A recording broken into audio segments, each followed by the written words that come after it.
En el nombre del Padre, y del Hijo, y del Espíritu Santo. Amén.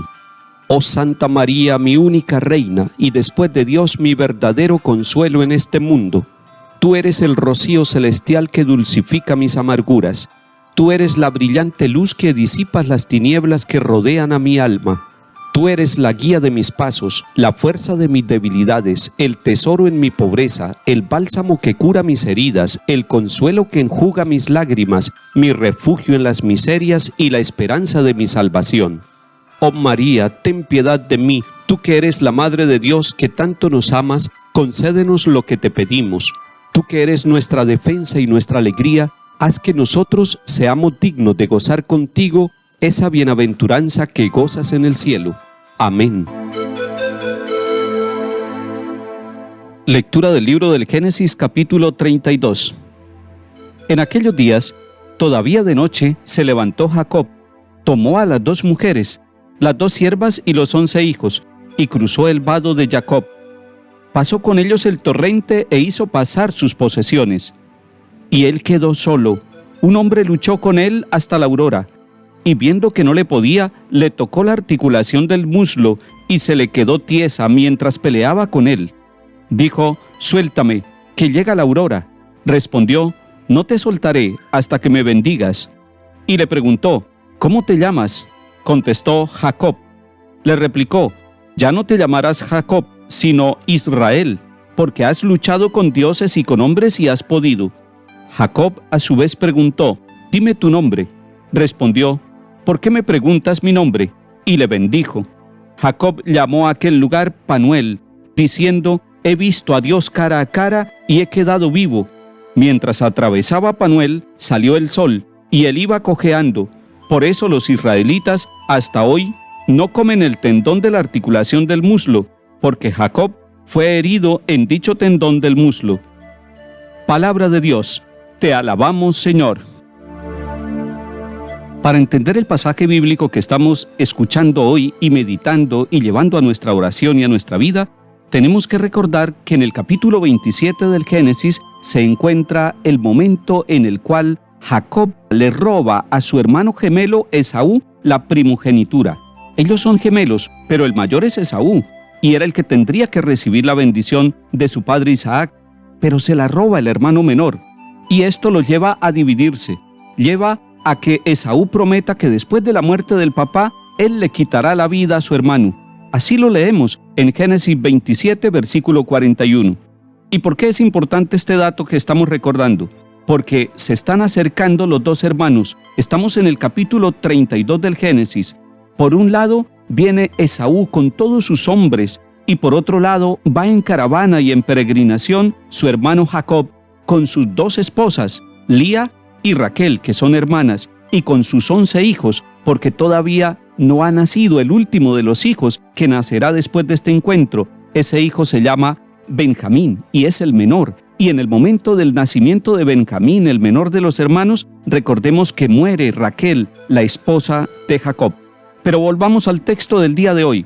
Nos encontramos con que está ya preparándose Jacob para enfrentar a su hermano. Organiza todo su grupo de personas y de riquezas para pasar ese valle, pero él se queda solo. Así lo dice la palabra de Dios. Y estando solo, viene un enfrentamiento que él no se esperaba. Él estaba pendiente de su hermano para enfrentarse con él, porque había una deuda pendiente. Pero aquí alguien lo ataca por sorpresa y durante toda la noche hasta el amanecer está luchando Jacob con este hombre. Y parece que en un momento el que domina es Jacob. Luego lee uno el texto y se da cuenta que el que domina es el adversario. Y no sabemos el nombre de ese que está luchando contra Jacob. Pero lo que sí sabemos es que en un momento de la lucha le toca la articulación del muslo y lo deja cojo. Es una lucha, es un combate. Pero este adversario que parecía estar venciendo le dice: déjame ir. Jacob lo toma y le dice: no te soltaré hasta que me bendigas. Ha descubierto posiblemente una luz que lo lleva a entender que está luchando con el mismo Dios y por eso le pide la bendición. Él, que había robado la bendición de su padre, ahora le está suplicando la bendición a este con el que está luchando. Y el otro le pregunta: ¿cómo te llamas? Mi nombre es Jacob. Y le cambia el nombre. Al cambiarle el nombre, está siendo el dueño y señor de Jacob. y Jacob parecía estar venciendo en la lucha, pero se está entregando totalmente en las manos de quien está combatiendo con él y quien le ha cambiado el nombre en este momento. Ya no te llamarás Jacob, te llamarás Israel. Y recordemos que el nombre de Israel tiene todo un significado. Israel significa Dios es fuerte, Dios vence. Si seguimos leyendo los capítulos siguientes, nos damos cuenta que esa noche fue una noche de transformación de Jacob.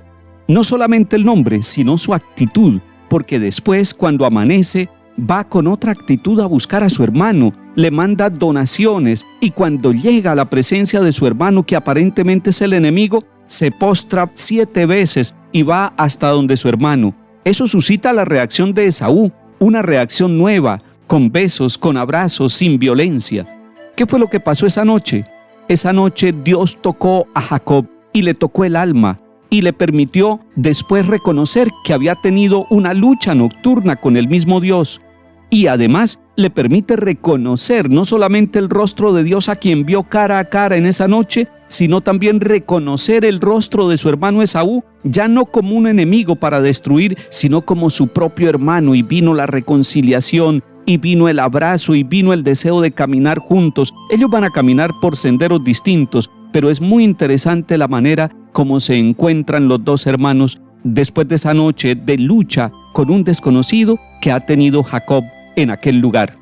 El Papa Benedicto XVI, comentando este texto, nos invita a que nosotros también asumamos la vida como un encuentro con Dios, como una lucha en la oración, y usted y yo tenemos que luchar en la oración y mantenernos firmes y aferrarnos de Dios y no dejarlo partir, y rogarle y suplicarle y ponerle la condición de que nos dé la bendición.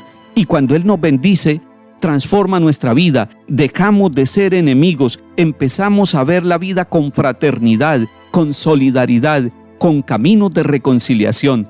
Que el Señor hoy nos dé la gracia de renovar nuestra lucha por la oración. Esfuércese como Jacob por mantener toda la noche ese combate de la oración, como dice el Catecismo de la Iglesia, y entonces el beneficiado será usted, porque al amanecer usted verá el rostro de Dios en sus hermanos, en su propia vida, y el camino que va a transitar será un camino bendecido por el Señor. Salmo 16. Señor, escucha mi apelación, atiende a mis clamores, presta oído a mi súplica, que en mis labios no hay engaño. Emane de ti la sentencia, mira en tus ojos la rectitud. Aunque sondees mi corazón visitándolo de noche, aunque me pruebes al fuego, no encontrarás malicia en mí. Yo te invoco porque tú me respondes, Dios mío. Inclina el oído y escucha mis palabras. Muestra las maravillas de tu misericordia. Tú que salvas de los adversarios a quien se refugia a tu derecha. Guárdame como a las niñas de tus ojos, a la sombra de tus alas escóndeme. Pero yo con mi apelación vengo a tu presencia, y al despertar me saciaré de tu semblante.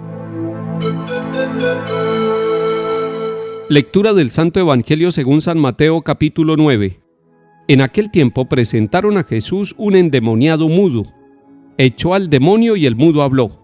La gente decía admirada: nunca se ha visto en Israel cosa igual. En cambio los fariseos decían: este echa los demonios con el poder de los jefes de los demonios.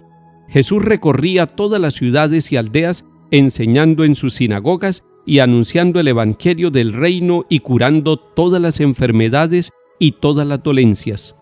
Al ver a las gentes, se compadecía de ellas, porque estaban extenuadas y abandonadas como ovejas que no tienen pastor. Entonces dijo a sus discípulos: la mies es abundante, pero los trabajadores son pocos. Rueguen pues al Señor de la mies que mande trabajadores a su mies. Palabra del Señor. Gloria a ti, Señor Jesús. Ante la curación del endemoniado, en este capítulo 9 de San Mateo, hay dos versiones. Unos que lo reconocen con fascinación y que están diciendo: nunca hemos visto algo igual en Israel. Pero hay otros que se están llenando de resentimiento y de odio, y que dicen: este echa los demonios con el poder del jefe de los demonios. Entonces está diciendo que Jesús también es un endemoniado. Los primeros se fascinan y abren el corazón. Seguramente son los pobres, los sencillos. Los segundos seguramente son aquellos que endurecen su corazón y que no quieren reconocer la obra de Dios, que no quieren reconocer la liberación que Jesús realiza. San Mateo resume la actividad de Jesús en algunos elementos muy importantes para que los tengamos en cuenta. Que Jesús recorre todas las ciudades y aldeas, que Jesús enseña, que Jesús anuncia el Evangelio del Reino, que Jesús cura toda enfermedad y toda dolencia. Esas 4 actividades misioneras de Jesús se siguen realizando a través de la Iglesia y a través de hombres y mujeres que con los sacramentos, con la palabra de Dios y con la confianza puesta en el Señor, le anuncian al pueblo, a toda clase de personas, que el reino de Dios está entre nosotros. Pero puede haber mucho cansancio en el mundo, puede haber muchas situaciones que nos hacen ver extenuados y descarriados como ovejas sin pastor, y por eso el Señor nos invita a orar para que haya servidores de la misericordia, servidores del Evangelio que nos anuncien la buena nueva de salvación. La mies es mucha, pero los obreros son pocos. Rueguen al dueño de la mies que envíe operarios, obreros a su mies en la Iglesia y en la sociedad. En el nombre del Padre, y del Hijo, y del Espíritu Santo. Amén.